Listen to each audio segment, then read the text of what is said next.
nesse tempo, trazer uma mensagem assim bem pastoral, principalmente dentro daquilo que a gente já tem desenvolvido nos últimos anos de vida aí, não é? Eu sempre trabalhei muito com uma pegada assim bem evangelística, não é? Trabalhei muitos anos com evangelismo de rua e teve uma época que realmente, puxa vida, isso pulsava no coração. Nós temos que ganhar o Brasil para Jesus, não é? E graças a Deus, o evangelho se espalhou tanto pelo Brasil que hoje, aqui no Brasil, acho que só vai para o inferno quem quer. Não é porque não é por falta de pregação do evangelho, bem ou mal, não é verdade? O evangelho está sendo pregado, está se espalhando aí para todos os lados, não é? Mas lógico que esse crescimento quantitativo trouxe uma outra demanda que tem a ver com a conservação de frutos, não é? O que a gente observa hoje, apesar assim de muita gente estar chegando na igreja, a gente vê uma sangria, não é? Uma perda muito grande. Mais ou menos aí uns 12 anos atrás, eu estava ouvindo uma estatística sobre isso, e alguém, né, que trabalha só com o Ministério de Desviados falou isso: olha, já existe uma população equivalente à população evangélica que já foi evangélica e hoje não é mais. Então, imagina aí, sei lá, acho que na época era 30, 40 milhões de apóstatas. E eu comecei a pensar, puxa vida, nós precisamos ser mais efetivos, não só em alargar a porta de entrada, mas em fechar a porta dos fundos das nossas igrejas, não é?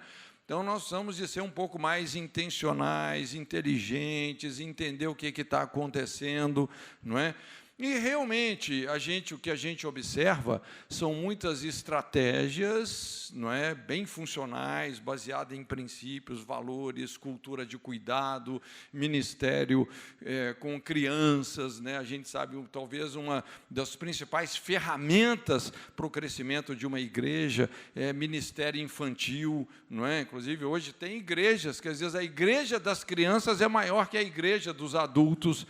Mas essa questão da cultura de cuidado é uma coisa-chave, porque aqui a gente toca não apenas a questão numérica, que obviamente é fundamental, não é? O crescimento numérico, o crescimento quantitativo, números, eu costumo dizer, é tão importante números na Bíblia que tem um livro que chama Números, não é? Então, o crescimento quantitativo é importante, mas quantidade sem qualidade, não é? Pode nos colocar aí realmente numa sinuca terrível. Quando a gente olha lá o drama de Babel, não é? Quer dizer, a coisa começou a crescer, mas de uma forma, a partir de uma motivação assim tão incongruente com o Espírito de Cristo, não é? Que, quer dizer, a conclusão que a gente chega é que, às vezes, a divisão é menos pior do que crescer errado. Então, a gente precisa realmente aprender, inclusive, com as nossas divisões, com as nossas cisões, não é? Mas nós precisamos de ter o espírito correto, né, no crescimento. E isso converge muito numa cultura de cuidado, não é? Quando a gente olha para o mundo hoje, assim, até dentro das respostas terapêuticas que a gente observa, né? Eu sou uma pessoa assim que respeito muito a ciência, né? Eu acredito que a verdadeira ciência sempre converge com a revelação bíblica, não é? Eu costumo dizer, não é a ciência que confirma a Bíblia, é a Bíblia que confirma a ciência, não é? Mas a gente observa hoje assim algo muito perigoso, principalmente em se tratando de terapia, psiquiatria, não é? Hoje existe assim uma infestação, né, química nesses tratamentos, gente, que está sendo cada vez mais denunciada, ou seja, muitas terapias extremamente adoecedoras, não é? Porque você começa a interagir apenas com os efeitos colaterais dos problemas, não é? Às vezes você está remediando, é o tipo de terapia que medicaliza sintomas apenas, né? Você está medicalizando sintomas sem interagir com as verdadeiras causas que estão sustentando aquele quadro, não é? E nós sabemos que essa indústria dos psicotrópicos, anti-ansiolíticos, é uma indústria trilionária. Gente, isso vamos dizer assim, quando a gente pensa financeiramente, é um big business, não é? E a gente precisa de fazer um alerta nesse sentido. Qual que é mais fácil? Você ensinar a pessoa a reagir, posicionar, alinhar o coração dela realmente com as verdades de Deus, não é? Ou simplesmente a pessoa tomar um sossega-leão? Não é? Um remedinho que vai resolver os problemas dela quase que instantaneamente, mas a longo prazo, não é? As verdadeiras causas só estão sendo mascaradas, não é? Então, é muito comum a gente ver esse tipo de terapia, inclusive, que não visa uma emancipação da pessoa, não é? Todo o processo terapêutico, todo o processo de maturidade que não visa a emancipação da pessoa é doentio, não é? É interessante como a gente vê essa estrutura no Evangelho de Mateus, lá Mateus 11, 28, você tem o vinde a mim, depois lá em Mateus 16, o vinde após mim, e Mateus 28, o ide. Não é? Essa é a dinâmica do discipulado, é o vinde a mim, onde você lida com os excessos emocionais, o vinde após mim, você ensina a pessoa realmente negar a si mesmo, porque fazer o que quer, gente, é o conceito de pecado. Eu faço o que eu quero, não é? Meu corpo, minhas regras. Gente, isso é o pecado, não é? E o pecado sai caro, não é verdade? Então, nós precisamos de ensinar as pessoas a colocar limites para os seus desejos, não é? Para a sua vontade, não é? É o vinde após mim, uma vida de cruz, aprender a ouvir o não, o espera, não é? E como é que você fecha o processo? É o id, emancipação, emancipar pessoas para o propósito de Deus. Então, quando uma pessoa recebe um diagnóstico que ela vai ter que tomar aquele remédio enquanto ela viver, gente, isso é uma coisa trágica. Como diz o Augusto Cury, às vezes você está colocando a pessoa numa camisa de forças química, não é? Então, tem certos processos terapêuticos, não é? Às vezes, quando você vai analisar realmente assim, o sistema de crenças que está por trás desses processos terapêuticos, pastoreamentos, não é? É algo altamente adoecedor, não é? Bom, tudo isso, então, começou a me fazer pensar muito, não é? Eu sempre, assim, não é? Eu sempre me pautei concentrando esforços no sentido de entender as principais brechas, as principais lacunas da nossa geração, não é? Até como escritor, os meus livros são tudo estudo bíblico, mas sempre quando eu escrevo um livro, não é a partir de uma brecha que eu estou enxergando. É o princípio da intercessão. Procurei alguém que estivesse na brecha, porque quando você entende a brecha da sua geração e você converge o seu dom, os seus esforços em trazer respostas relevantes, significativas, então realmente você vai fazer diferença, não é? Então eu sempre me pautei assim, puxa vida, quais são as principais lacunas? E isso me levou, então, a construir todo um conteúdo, não é? Nesse sentido, que é o que eu chamo um pastoreamento inteligente, não é? É interessante como, na Bíblia, o conceito de sacerdócio ele é muito amplo, né? Ele está ligado, toda profissão, gente, toda vocação carrega um sacerdócio. Você pode ver lá, principalmente no conceito judaico, bíblico de sacerdócio, né? Por exemplo, um investigador de polícia, o sacerdote era um investigador de polícia, pastor, cozinheiro, não é? Médico. Então, toda profissão carrega realmente um sacerdócio, toda profissão, quando exercida para a glória de Deus, é sagrada, não é? Então, qual que é a chave, por exemplo, de uma boa polícia? Hoje se fala num conceito de polícia inteligente, medicina inteligente, não é? E por que não um pastoreamento inteligente, não é? Então, eu pensei, puxa vida, se nós queremos sustentar essa grande colheita que nós temos feito, nós vamos precisar realmente de desenvolver um conceito de inteligência no ministério pastoral, não é?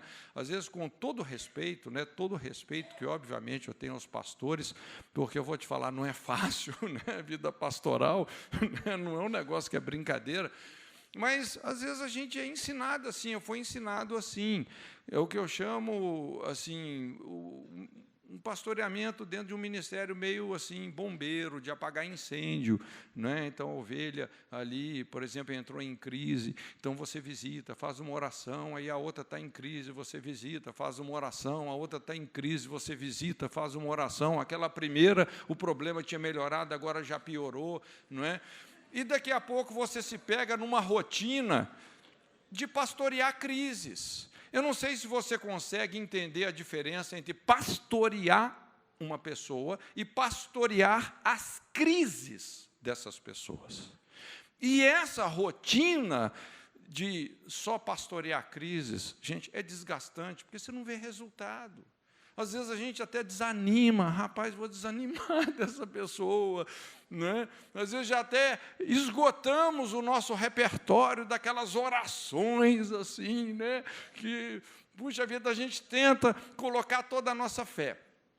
Mas é interessante quando a gente começa a ter uma dedicação maior, não é? Em termos de tempo de qualidade, em termos de inteligência para diagnosticar, não é? Para não ficar só, como eu disse, toreando os efeitos colaterais, mas realmente lidar com as verdadeiras raízes. Isso demanda algumas conversas bem corajosas, também, lógico, demanda a permissão da pessoa, não é? Porque você nunca pode impor, não é, uma abordagem pastoral, não é? Mas é interessante como os resultados começam a ser outros. E daqui a pouco, aquela pessoa que esteve adoecida por tantos anos na igreja, não é?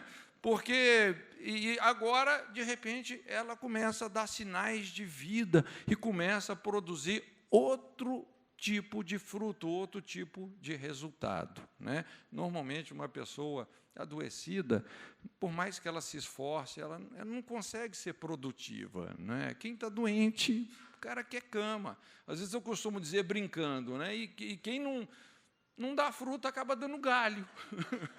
Né? Então, se a gente quer que a pessoa realmente pare de dar galho e comece a dar fruto, qual que é a chave? É investir na saúde dessa pessoa. Saúde espiritual, saúde moral, saúde emocional, não é? Puxa vida, e a gente tem tantos subsídios nas Escrituras nesse sentido, né? Bom, então eu gostaria de compartilhar, vou tentar ser aqui o mais objetivo possível, né? Mas um dos livros assim que eu gosto muito, que eu estudo muito na Bíblia, é o livro de Josué, né? Até o pessoal que tem tido um pouco de contato aí com o material da IFOL, né? A gente procura assim andar sobre essas águas aí do livro de Josué. E eu acho assim muito interessante, não é? Porque é interessante como a Bíblia é didática, não é?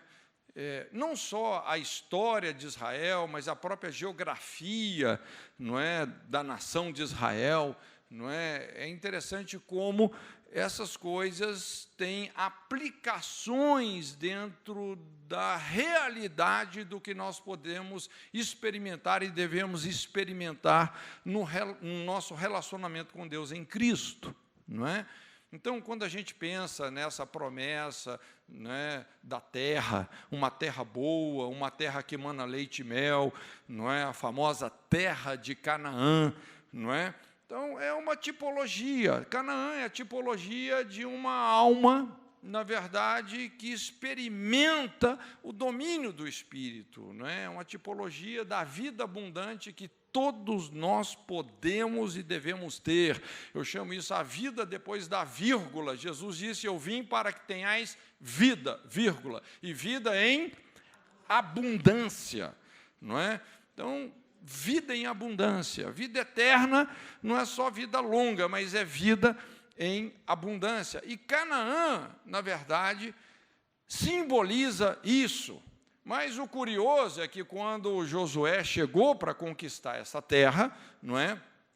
Bom, a primeira coisa é que a terra estava ocupada, não é? Haviam inimigos, haviam fortalezas, não é? Então, quando a gente até historicamente estuda o que estava acontecendo ali com aqueles povos, não é? Que, na verdade, por séculos, eles praticaram tanta maldade, tanta iniquidade, a Bíblia chega a dizer, a maldade dos cananeus chegou até os céus. Imagina, a medida da injustiça, a medida da maldade chegou até os céus, e, na verdade, aquela terra chegou a adoecer tanto que começou a vomitar os seus moradores, né? Quando uma terra começa a vomitar os seus moradores, gente, não é? Assim como uma pessoa, um organismo adoece, uma terra também adoece. Na Bíblia a gente vê nações nascendo, mas a gente vê nações morrendo, não é? A gente olha a Venezuela agora vomitando os seus moradores, vomitando os seus habitantes. Então, quer dizer, os alarmes estão soando, né? Coisas muito malignas estão acontecendo. Bom, e então, mas o objetivo de Deus, realmente, apesar dessa terra estar ocupada, é restaurá-la, né? Então, eu queria caminhar aqui, dando algumas ferramentas pastorais, em cima de um versículo, que é Josué, capítulo 2, verso 1, um texto bem conhecido, fala assim: enviou Josué, filho de Num, 2 homens desde Sitim a espiar secretamente, dizendo: andai e observai a terra e a Jericó. Foram, pois, entraram na casa de uma mulher prostituta, cujo nome era Raabe, e dormiram ali. Essa história sobre a conquista de Canaã, obviamente, é uma história muito longa, a gente não tem como abordar tudo isso, mas eu quero trabalhar com esse versículo aqui com você, não é? Dentro de uma perspectiva do aconselhamento, de um pastoreamento inteligente, não é? Lógico que quando a gente fala sobre pastoreamento, uma área muito importante é a nossa capacidade de investigação, não é? Que é o papel que, na verdade, esses espias estão desempenhando, não é? Então, obviamente, a primeira conclusão que a gente chega, que o ministério pastoral ele vai demandar uma maturidade sacerdotal, não é? Então, os pastores precisam de ser pessoas investidas de autoridade, experiência, não é? Eu não sei se você se lembra, na primeira vez que Moisés havia enviado os espias a Canaã, não é? Foram 12 espias. Agora estavam sendo 2, mas da primeira vez foram 12 espias, não é? E, lógico, aqueles homens não eram homens quaisquer, cada um deles era príncipe de uma das 12 tribos, ou seja, homens que tinham uma patente elevada, pessoas que tinham muita experiência em liderança, uma capacidade sacerdotal de representar, de liderar o povo, mas, apesar disso, daqueles 12, apenas 2 foram bem-sucedidos, não é? 10 daqueles príncipes, na verdade, fracassaram na sua missão, se intimidaram, apesar até de trazer a notícia que a terra era boa, realmente, mas eles se viram incapazes de fazer aquela conquista. Inclusive, desistiram. Já viu aquelas pessoas que você vai trabalhar pastoralmente, que dentro de você fala assim, rapaz, eu acho que não tem jeito para esse cara, não. Então, assim, 10 desses foram incrédulos, desistiram. Então, por causa desse fracasso, vamos dizer assim, no diagnóstico, no mapeamento, entender a situação, por causa desse fracasso, isso custou à nação de Israel uma peregrinação de aproximadamente 38 anos no deserto. Rapaz, quando você não tem um diagnóstico certo, não é? Quando você não consegue compreender realmente as causas que estão sustentando as tragédias da alma de uma pessoa, o processo de libertação, o processo de restauração vai ser interrompido, não é? Então, veja bem, isso foi um prejuízo muito grande. A primeira coisa que a gente observa, então, aqui nesse versículo, não é? Um comissionamento espiritual, quando fala aí, enviou Josué, não é? E eu creio que eu estou falando aqui com pessoas comissionadas, não é? Pessoas que têm uma sensibilidade à voz de Deus, que têm o espírito de servir, não é? Esse respaldo específico de Deus para enfrentar as situações que vocês têm enfrentado, porque a partir do momento que Deus tem confiado pessoas, vidas, almas a cada um de nós, então, puxa vida, essa incumbência realmente é nossa, nós estamos sendo enviados por Deus, né? Eu costumo dizer que ministério pastoral não dá para você aventurar, não é? Não dá para a gente ser assim um aventureiro, não pode ser só um cara assobiado, a pessoa precisa realmente ter um chamado realmente para lidar com pessoas. Não é? Lógico, o ministério pastoral ele é muito amplo, não é? Eu costumo dizer que uma boa equipe pastoral ela precisa sim de cobrir 3 áreas, não é? Uma boa equipe de liderança, você tem que ter uma pessoa da visão, uma pessoa da administração e uma pessoa de pessoas. Não é? Alguém que pastoreie a visão, onde o ministério tem que chegar, alguém que pastoreie a parte administrativa, gente, porque quando um ministério se perde na parte administrativa, rapaz, é complicado, mas a gente precisa de ter um exército de pessoas que trabalham com pessoas, que têm um coração para pessoas, não é? E aqui entra a questão do aconselhamento. Isso precisa realmente de fazer parte da vida da igreja, não é? Então fala, enviou Josué. E eu creio que, de certa forma, todos nós aqui precisamos de ter esse coração para com pessoas, né? Aí fala assim, 2 homens, não é? É interessante isso. Não é? Assim, sem querer ser cabalístico, né? Mas é interessante como os números têm um sentido na Bíblia, né? O número 2 é esse diferencial entre o indivíduo e uma igreja, pelo menos na definição de Jesus. Jesus disse, onde 2 ou mais se reunirem em torno do meu nome, ali a minha presença vai se manifestar. Lógico, Deus, ele habita no indivíduo. Nós somos o templo onde o Espírito Santo habita. Mas a presença de Deus se manifesta na concordância, na unidade. Não é? Então, é um diferencial. Não é? Então, é muito importante, no aconselhamento mesmo, eu gosto muito do conceito de equipe, não é? Quando a gente trabalha em aconselhamento. Às vezes, alguns ministérios têm uma regra, não, homem só atende homem, mulher atende mulher e tal, mas hoje até isso está meio perigoso. Entendeu? Não, sério, até esse negócio está bem perigoso.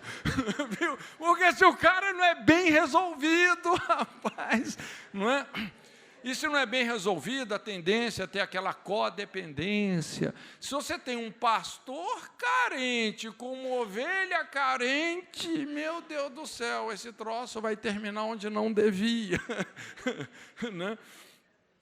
Então, assim, esse conceito de equipe, né, e o aconselhamento, ele demanda isso, né, essa interdependência, a conivência entre o conselheiro, o aconselhado, essa complementabilidade de dons. Não é? É incrível quando você tem assim, uma equipe madura de conselheiros, não é?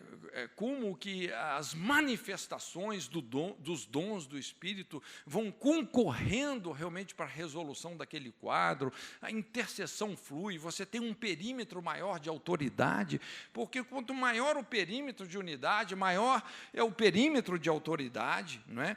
Aí fala também aqui, né, seguindo o texto, não é? Enviou, pois, Josué 2 homens desde Sitim. Quer dizer, isso está falando de um respaldo ministerial. Toda a equipe de aconselhamento precisa de ter um respaldo, uma Sitim. Não é? Sitim era onde estavam reunidas os exércitos de Israel, as forças de Israel. Não é? Então, isso fala realmente de uma prestação de contas. Eles estavam lá como ponta de lança, mas por trás deles, daqueles espias, haviam exércitos. Não é? Eram 6 exércitos, cada um desses exércitos formados por 2 tribos. Havia uma liderança. Então, veja bem, não é? Ministério de aconselhamento, gente, tem que estar conectado a uma cobertura, a uma liderança. Não é? Precisa de ter isso. Não é? Não podem ser pessoas isoladas, independentes. Não é? Mas gente realmente que presta contas. Não é? Aí fala aqui a espiar secretamente. Bom, então aqui a gente começa a aprofundar um pouquinho a nossa conversa. Não é? Isso é muito importante no perfil de um conselheiro. Não é? Fazendo uma aplicação desse espiar secretamente, não é? Porque quando você é um conselheiro, você vai ter que saber lidar com informações difíceis, traumáticas das pessoas. Então, a gente pode desdobrar isso aqui em 3 características que são muito fundamentais na vida de um conselheiro. A primeira é discrição, não é? Os mapeadores, os conselheiros, precisam de ser bons observadores, mas pessoas discretas, leais, confiáveis, pessoas que sabem guardar segredos. Não dá para ouvir a história da pessoa e depois fazer disso o sermão da noite. Assim, se tem vamos dizer assim, uma falha que o conselheiro não pode ter, é isso, de não saber guardar segredos, proteger a privacidade dos outros. Imagina, né? Se a pessoa chega, eu vou te contar uma coisa aqui que eu nunca falei para ninguém. E você fala, olha, você pode contar, mas eu tenho uma falha, eu sou fofoqueiro. Bom, ali já morreu o seu ministério, já é um tiro no pé, não é? Então, a fofoca é o suicídio do ministério do conselheiro, né? Também, esse espiar secretamente significa você ser resolvido, você ser livre dessa concupiscência de reconhecimento, não é? Então, o conselheiro precisa de ser uma pessoa que já venceu essas barreiras impostas pelas carências emocionais. Ou seja, alguém que não precisa de chamar atenção para si mesmo, que não tenta carnalmente impressionar os outros com a sua espiritualidade, não é?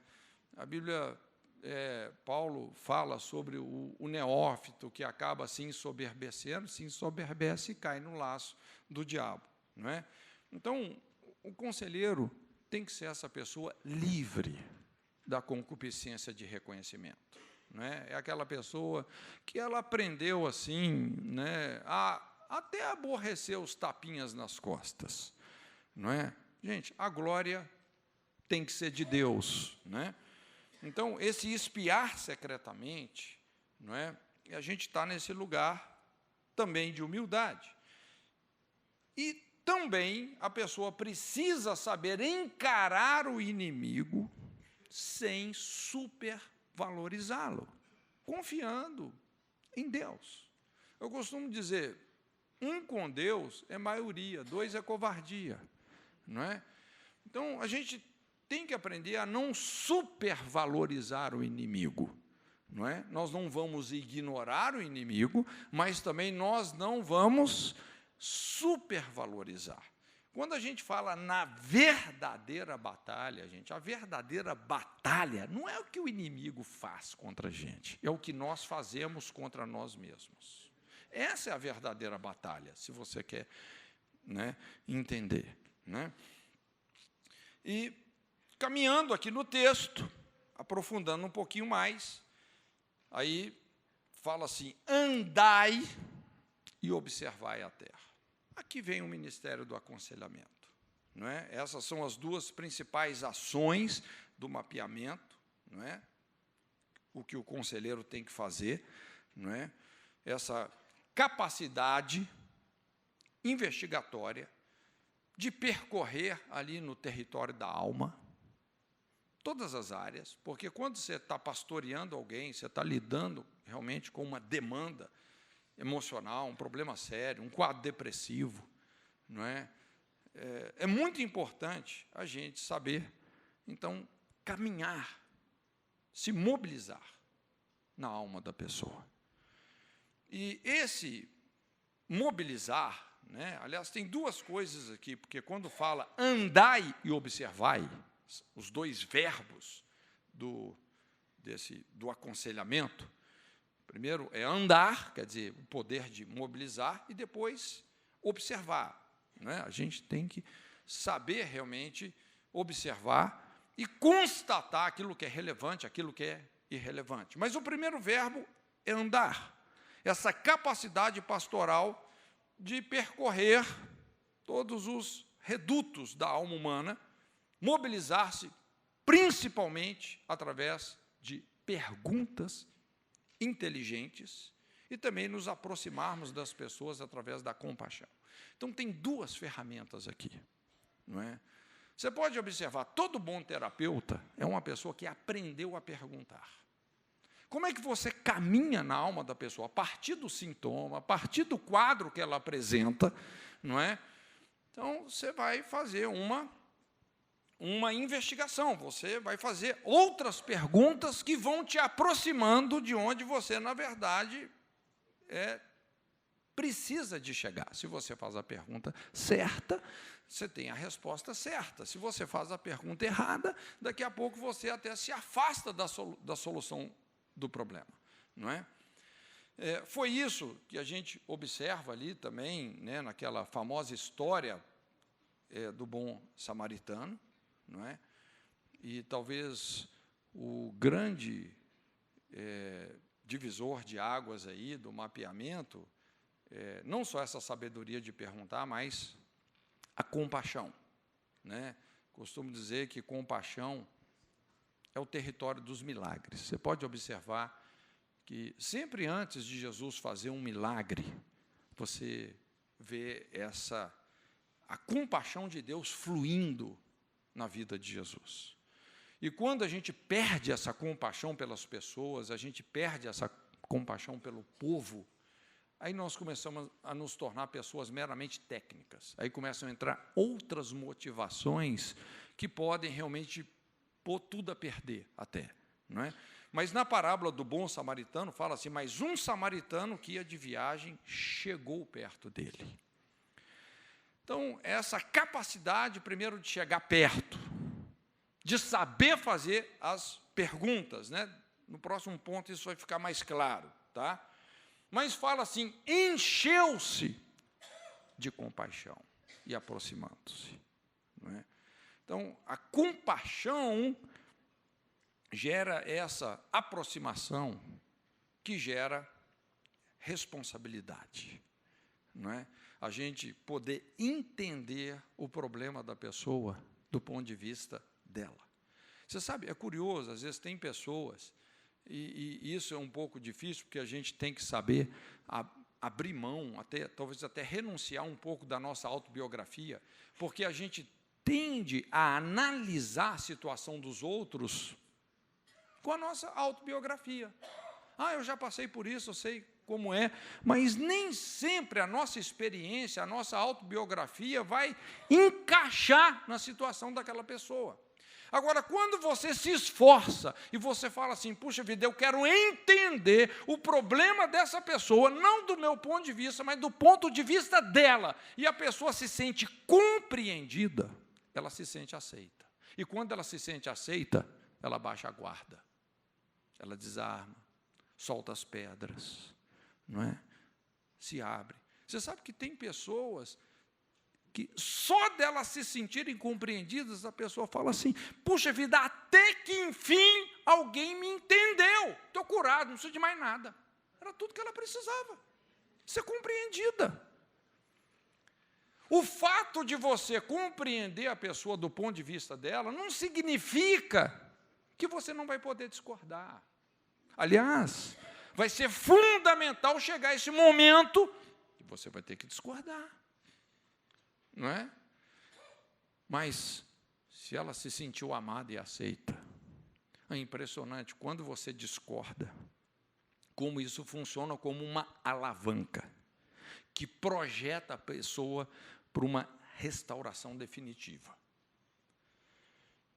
Tudo nasce na compaixão, não é? Quando a gente se compadece, essa capacidade, não é, de você sentir o coração de Deus pela pessoa, se colocando no lugar dela, entendendo o problema dela do ponto de vista dela, não é?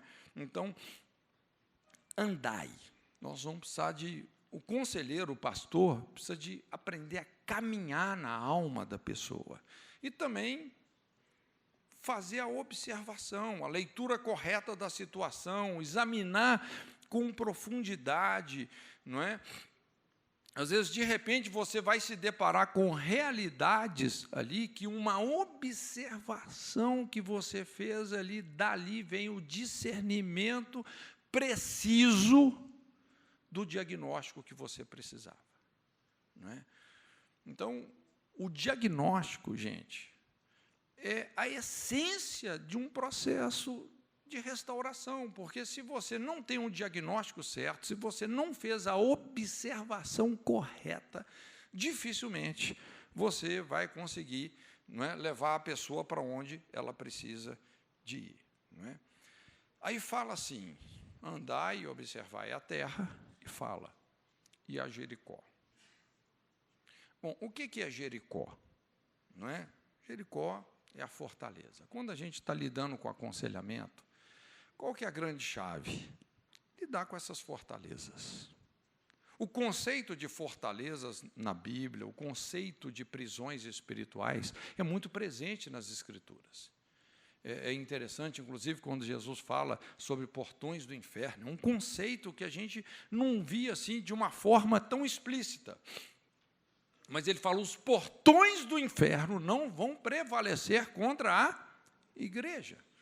Se tem portões, é porque tem muros, quer dizer, existe uma fortaleza. Quando Paulo explica sobre fortaleza, lá em 2 Coríntios, no capítulo 10, as armas da nossa milícia não são carnais, mas espirituais, poderosas em Deus para a destruição de fortalezas. Essa palavra fortalezas tem esse sentido, uma prisão construída por raciocínios, por um sistema errado de crenças. Então, veja bem como, de repente, as pessoas podem estar aprisionadas. Hoje, quando a gente até pensa macro-socialmente falando, a gente observa muitos sistemas de crenças que são aprisionantes. Quando você pensa no islamismo, no budismo, no marxismo, não é? Puxa vida, são no homossexualismo, né, pegando o sufixo ismo, né, que puxa a coisa para o campo ideológico, não é? Então, a gente vê como existem prisões, esse conceito de prisões. Lembra aquela mulher lá em Lucas 13, que Jesus, não é, dá um diagnóstico muito interessante, apesar dela ser uma filha de Abraão, não é? Jesus explica que ela estava numa prisão de Satanás há quantos anos? 18 anos. 18 anos, uma frequentadora da igreja, uma filha de Abraão, uma herdeira das promessas de Abraão, mas estava numa prisão, numa fortaleza. Era uma coisa muito maligna. Veio uma sentença sobre ela nesse sentido, não é? Então, a questão de Jericó, havia um alvo específico. Então, é muito importante no aconselhamento você poder identificar a natureza externa da fortaleza. E eu vou te falar, a natureza externa da fortaleza você vê de longe. Jericó, gente, você vê de longe, né? Às vezes você olha para a pessoa um pouco, que você se relacionou com ela, você fala, ixi, rapaz, está lá Jericózona, né? Por exemplo, né, para a gente entender, especificar isso melhor, por exemplo, áreas de autoproteção, áreas de autoafirmação, compensação, fuga, descontrole, não é? Por exemplo, autoproteção, não é? É interessante como uma pessoa ferida, uma pessoa que não está bem resolvida, ela começa a estabelecer esses mecanismos de autodefesa que acabam encarcerando a sua personalidade, não é? Então, você toca num determinado assunto, as barreiras se levantam, a cara feia, não é? Então, você vê que a pessoa está tentando o quê? Se defender, às vezes de maneira agressiva, ou às vezes se afundando emocionalmente numa fossa emocional, se isolando. Isolamento, na verdade, muitas vezes é uma atitude de autoproteção. Às vezes a pessoa está sofrendo tanto que ela quer se isolar, ou ela começa a agredir, não é? Então, tem muitos mecanismos de autoproteção, inclusive, que merecem ser estudados, né? Ou também autoafirmação. Autoafirmação é quando a pessoa desenvolveu aquela necessidade de provar para todo mundo que ela é ou não é alguma coisa. Então, quando você tem a necessidade de provar que você é porque sua identidade está em conflito. Porque quando você é alguma coisa, você vai fluir, você não precisa de provar. Não é? Agora, se você precisa provar, é como quando assim, um líder chega e fala, eu sou o líder aqui, eu que mando. Olha, já deixou de ser. Você pode ser até o chefe. Né? Mas, às vezes, você já está perdendo o consenso das pessoas. Então, quando a gente vê uma estrutura assim, de autoafirmação, gente, você vê que, puxa vida, tem feridas ali por trás. Não é? Ou a questão da compensação, a pessoa começa a compensar. Hoje a gente vê muito essa questão da compensação, não é? Então, ao invés da pessoa resolver o que ela tem que resolver, não é, com o sangue de Jesus, daqui a pouco ela começa a compensar, não é? Começa a compensar aquilo com ativismo religioso, não é? Uma série de coisas assim. Gente, se a gente pudesse vencer o pecado com muita oração, muito jejum, não precisava nem de Jesus ter morrido por nós. Nós precisamos de entender os princípios que glorificam o sangue de Jesus nas nossas vidas e que tem muito a ver com humildade, não é? Com confissão. É impressionante o poder da confissão, não é? E, às vezes, é mais fácil a gente tentar compensar uma coisa do que abrir mão da nossa reputação. Então, de repente, tem uma estrutura ali, não é? Ou aqui também, fuga. É impressionante como a gente vê essa coisa, esse tipo de Jericó, não é? Às vezes tem pessoas que já passaram por tudo quanto é igreja da cidade. E, às vezes, essa pessoa está chegando na sua igreja. Não é verdade? O cara foge, a hora que vai ser tratado, foge, não é? Lembra lá da história de Jonas, o cara que fugiu mais rápido na Bíblia, porque Jonas, capítulo 1, versículos 1 e 2, é o chamado de Jonas. No versículo 3 do primeiro capítulo, fugiu Jonas da face do Senhor. Rapaz, o cara caiu fora muito rápido. Aí você vai ler no livro, você percebe que ele tinha uma amargura, ele tinha um ódio destruidor de Nínive. Tinha uma ferida de todo tamanho na alma dele, não é? Então, assim, também a questão do descontrole, outra Jericó, não é? Essas portas de descontrole é onde nós mais facilitamos as infiltrações do inimigo, né? Quando Paulo escreve lá aos Efésios, irai-vos e não pequeis, não põe o sol sobre a vossa ira, não deis lugar ao diabo. Ele está falando disso numa área de descontrole da igreja. E veja bem, ele está escrevendo aos santos e fiéis que estão em Éfeso.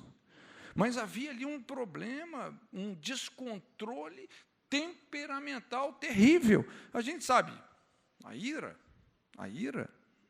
não é pecado. Você pode irar e não pecar, né? A ira é um sentimento importante, inclusive Deus se ira, né? Todos os dias, a Bíblia fala, né? A ira, ela cumpre esse papel de quebrar a nossa indiferença à injustiça, mas ela tem que nos conduzir a um zelo equilibrado, não é?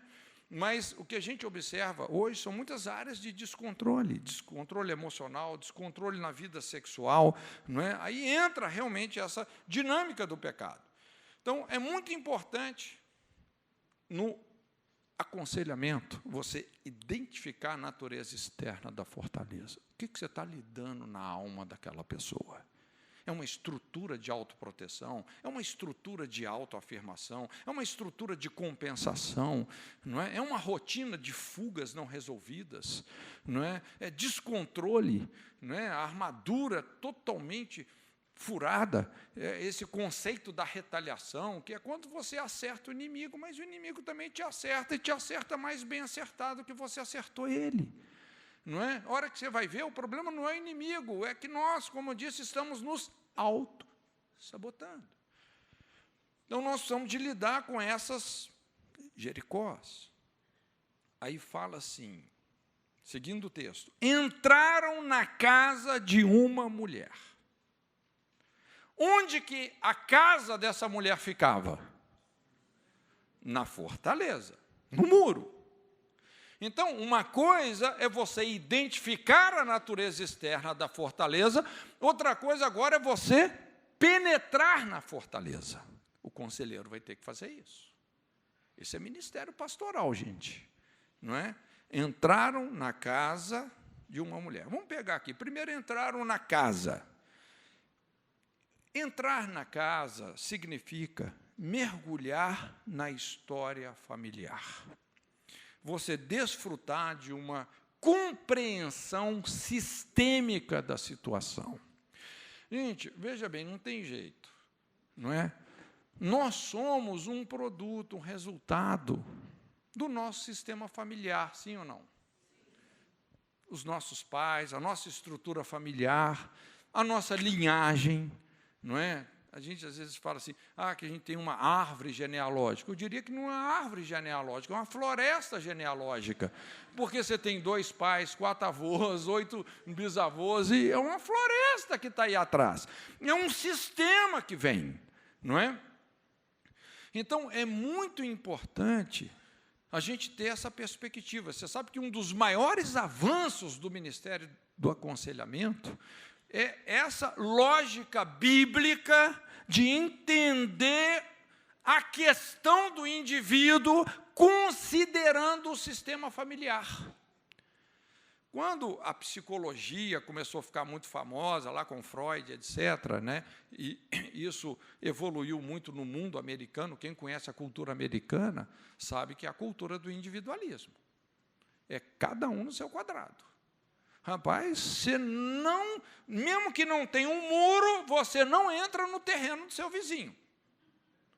Não é? É cada um no seu quadrado. E isso veio para o aconselhamento.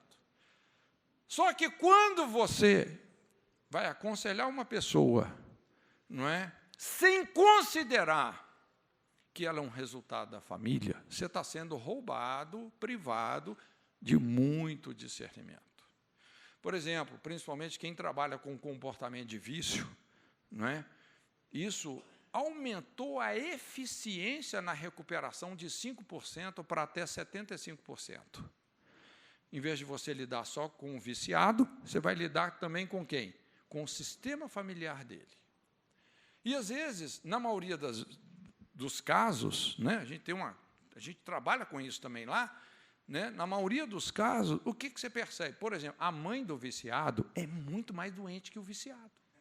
Aliás, quem reforça o vício dele é essa mãe, que é passiva, que é totalmente permissiva, não é? Aí você vai ver um pai que o cara se marginalizou moralmente, espiritualmente, sexualmente, não é?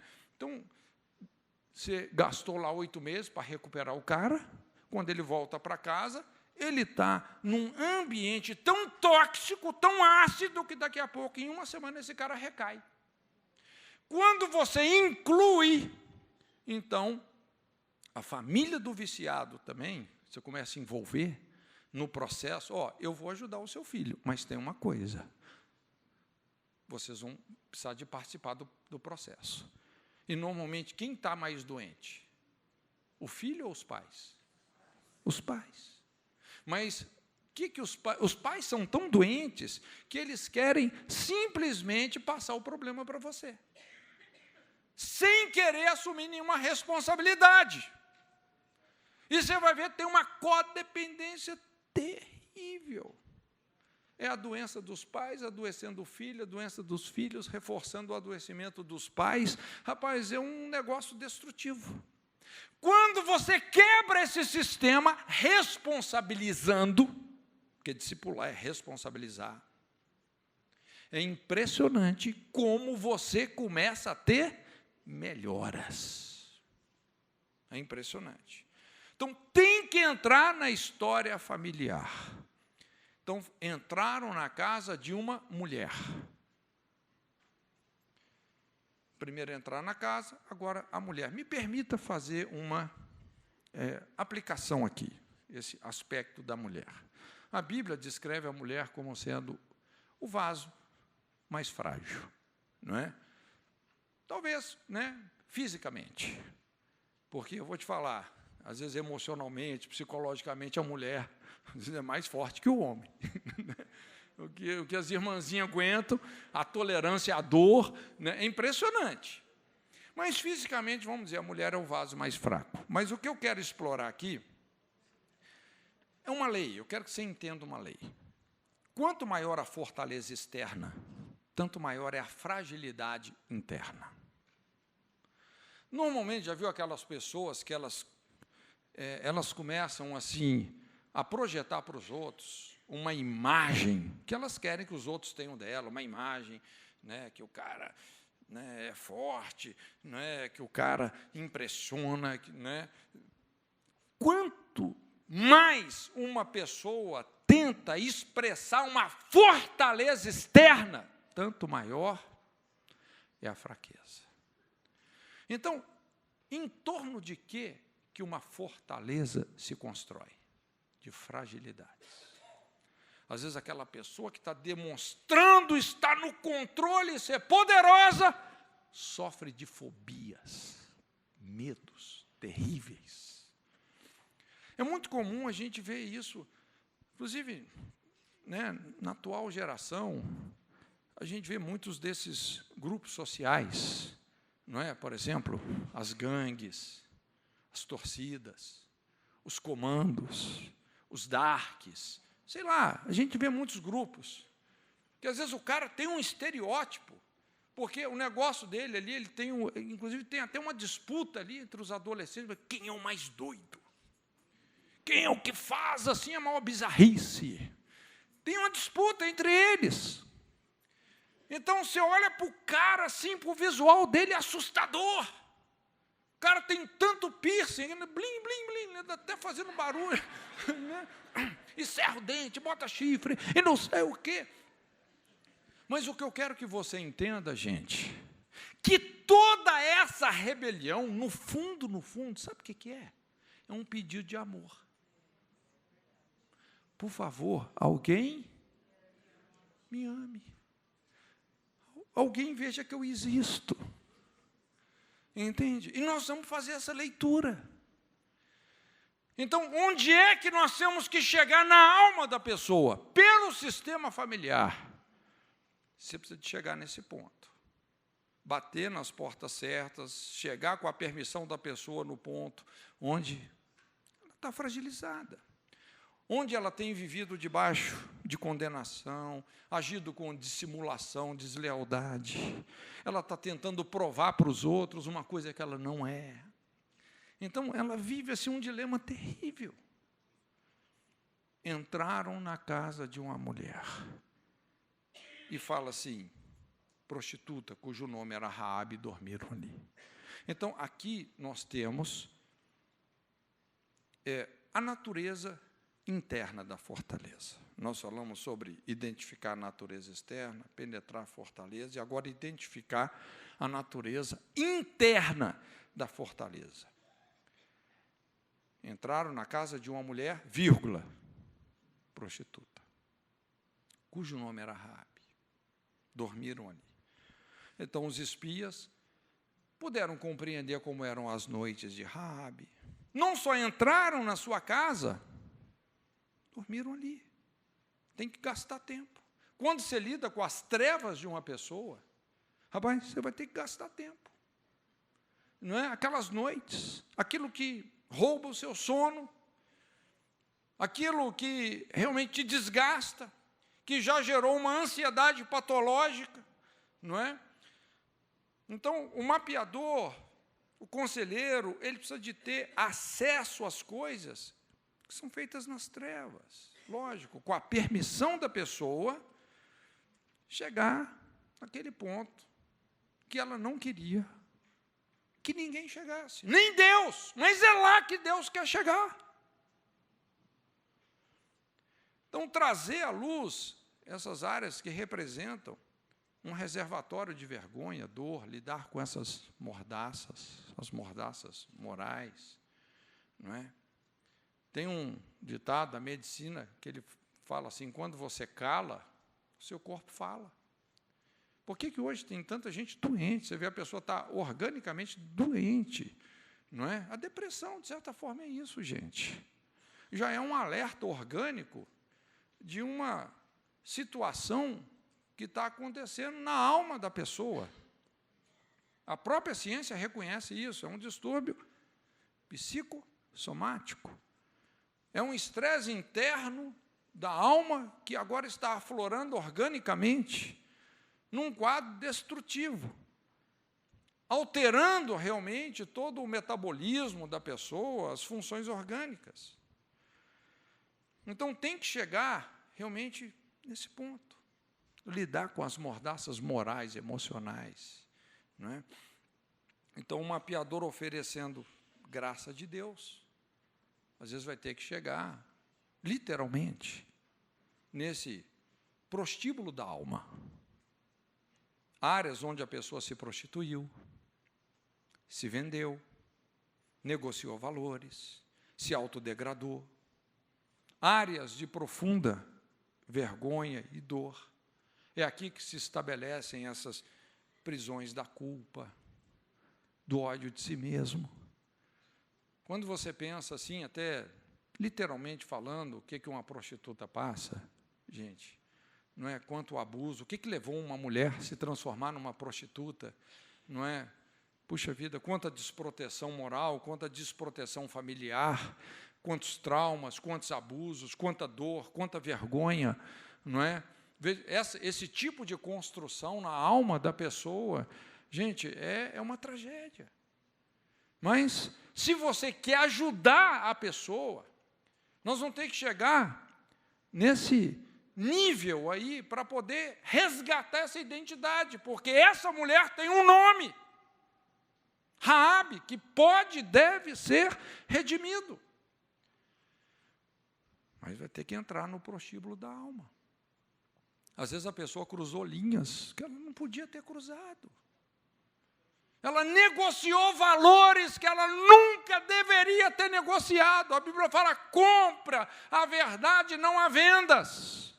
A sabedoria, a disciplina, a prudência. Gente, tem coisa que custa caro. E nós não podemos negociar. Não dá para negociar. Mas muitas pessoas negociaram. Cruzaram linhas perigosas, traumáticas. Como nós falamos, toda fortaleza é inspirada por feridas. Qual que é a base de uma falsa crença? É sempre uma ferida. Né? Essa é a base. Quando você pode observar a história, quando você vê esses grupos aí, como Al-Qaeda, Sendero Luminoso, você pode observar, foram pessoas que foram sistematicamente abusadas, foram tão abusadas, tão injustiçadas, não perdoaram, e daqui a pouco se tornaram pior do que os seus ofensores, criando ideologias terríveis. O que leva um cara a se explodir? O que está por trás de uma ideologia como essa? Até disfarçada de religião. Você vai ver uma ferida. Tem muito abuso, tem muita exploração. Você vai ver a história realmente dessas pessoas, né? Por isso que o pessoal sempre fala lá, na verdade, quem que construiu essa figura? O Osama Bin Laden, os Estados Unidos.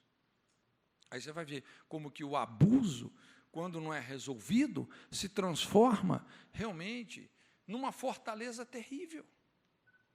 Então, é importante identificar a natureza interna da fortaleza. Não é?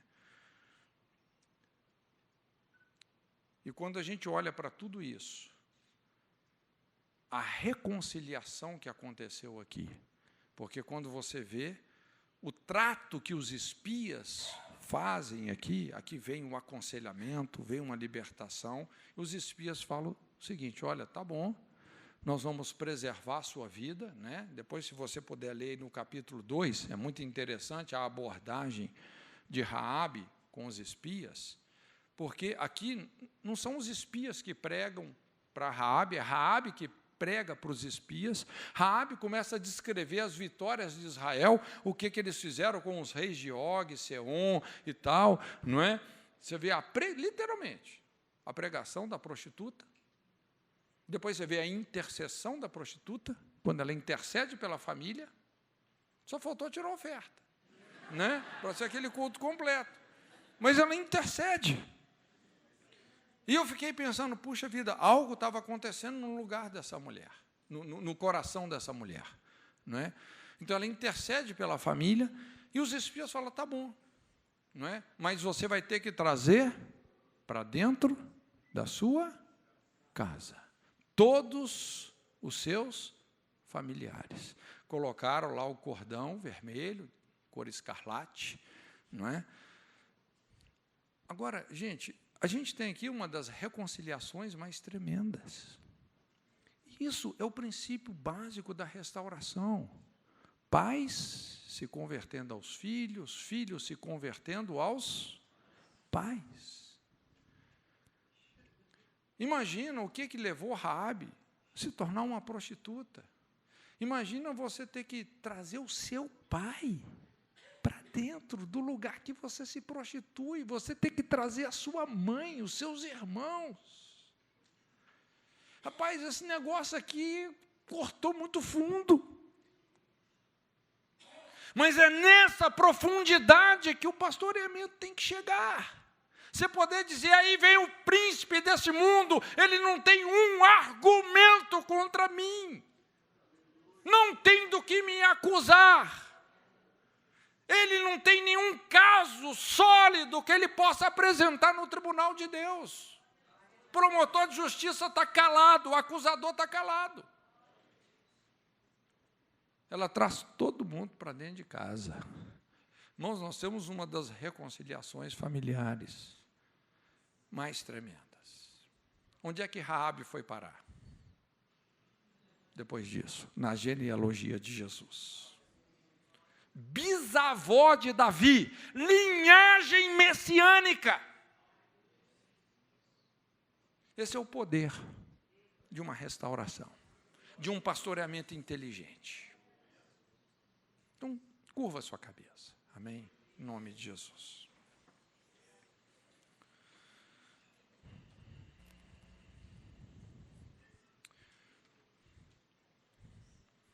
Senhor, muito obrigado pela sua presença aqui conosco. Nós damos a Ti toda a honra, toda a glória, todo o louvor e toda a adoração. Obrigado, Senhor, porque o Senhor nos ama com um amor que é infinito. O Senhor sabe como caminhar nas nossas dores, como pensar as nossas feridas. O Senhor sempre tem um plano para aqueles que saíram do plano. O Senhor é um Deus restaurador, reconciliador.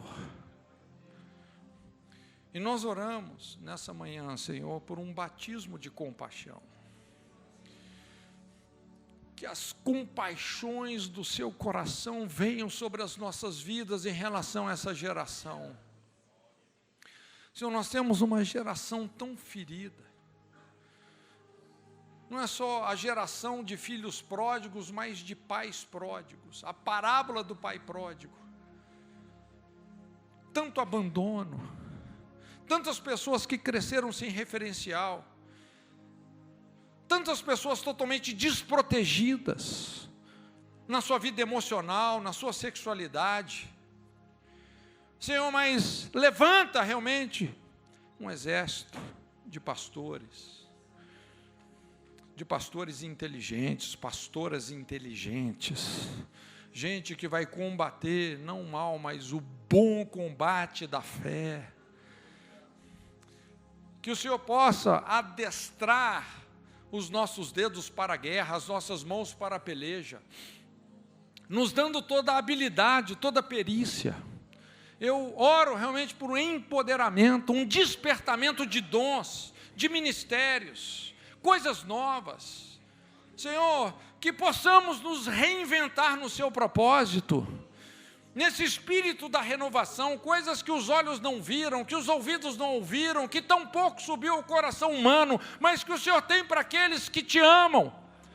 Senhor, que essas coisas novas venham, ideias novas, estratégias novas, uma nova habilidade para curarmos a nossa geração, uma geração tão perdida, tão distante, que o Senhor realmente nos dê sua graça, a sua sabedoria para esses dias. Jesus, quando o Senhor mencionou que seriam como os dias de Noé, que seriam como os dias de Ló, são os dias que nós vivemos, Senhor. Os dias de Noé, as pessoas se apostatando de Ti, tanta gente dando as costas para a salvação, os dias de Ló, tantas famílias cercadas pela perversão sexual. Senhor, mas que o Senhor realmente nos dê a graça, para termos não só a mensagem, mas as ferramentas, para resgatarmos essas vidas. Unge-nos, Senhor, que a sua boa mão venha sobre o teu povo. Senhor, como ministro do Evangelho, eu quero abençoar cada pastor, cada pastora, cada igreja aqui representada. Senhor, eu quero abençoar essa denominação que o Senhor tem levantado, que é a Igreja do Evangelho Quadrangular no Brasil e no mundo. Senhor, que a sua boa mão esteja sobre esse ministério. Senhor, Deus, dando realmente novas estratégias, levando a um novo tempo, a um novo rumo, Senhor, que vai estar realmente de acordo com as demandas dessa geração. Obrigado pela abertura que o Senhor tem tido nessas igrejas. Em nome de Jesus. Deus te abençoe. Amém.